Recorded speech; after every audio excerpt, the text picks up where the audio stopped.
Hotep, everyone. That's an ancient Egyptian Kemetic greeting, which means to be at peace. And that is what I wish for everyone this day. I've decided not to use good morning anymore because I really don't want you to mourn good today.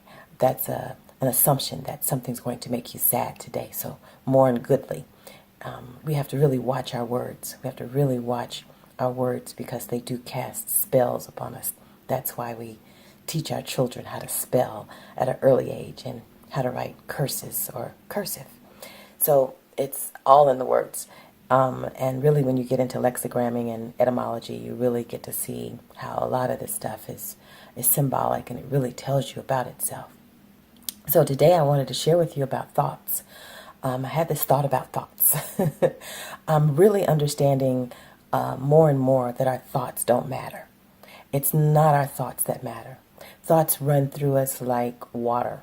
Every day we have tons of thoughts. We think about your thoughts have thoughts, and they have thoughts, and they have thoughts. And so you're never really thoughtless.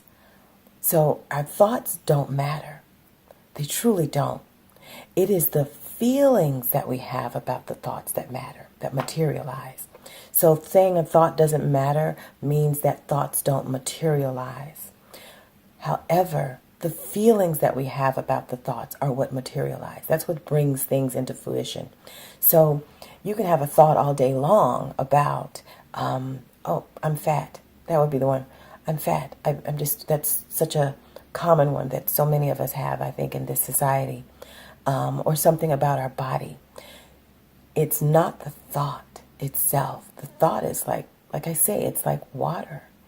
If we allow them to just run through us, they're just running through us and they're just thoughts. It's when we have a feeling about that thought. Because now we've said, I'm fat, and that means I'm unlovable. That means I'm unwanted. That means I'm undesirable. We have all that, and those come with feelings. And so it's the feelings that actually bring forth our reality. It's the feelings. And the other thing that came to me today as I was thinking about that is that it's very interesting that the word L, I've been really looking at the word L. My grandson was recently named, and he has the word L-E-L in his name. And I noticed that a lot of the angels or the angles of God, remember, they're just angles, they're just different perceptions of the eternal. But they all have the word L in them. And so I started exploring something about L and discovered that, very interesting, that it's a representation of God. L is a representation of God. And if you get into the lexigramming of L, then you'll find out that the E represents, I forgot. I remember that L represents a hook. I remember L represents a hook. It's the A. It's actually A and the E are really kind of similar. They come from the same source, the A and the E. And the A is representing strong. The A is actually the bull horns turned upside down, and you get an A. So, and when you start studying all the letters, you'll find out that each letter actually had a representation. It's like hieroglyphics. And we just have lost some of that knowledge of what each one of those letters mean, but they actually have meaning, each one. So the word L is God. So I'm sitting there and I went, feeling, and I went, wait a minute, Fe is the representation for iron on the periodic chart, the chemistry chart. So you have Fe, which represents iron. So then you have iron God. That's what it feels like. So iron God. So to bring into something strong, to manifest God. That's what it sounded like. So feelings, to feel is iron God. Wow. And that's exactly what it is. So it is God in iron, God in flesh, God in boom. That's what it feels like. God, boom. So I was just really playing in that this morning, and I just wanted to share that with you. and see what you come up with feelings. And just play in this area of knowing that it is our feelings that create. It is our feelings, not so much their thoughts. Thoughts are like water. They run through.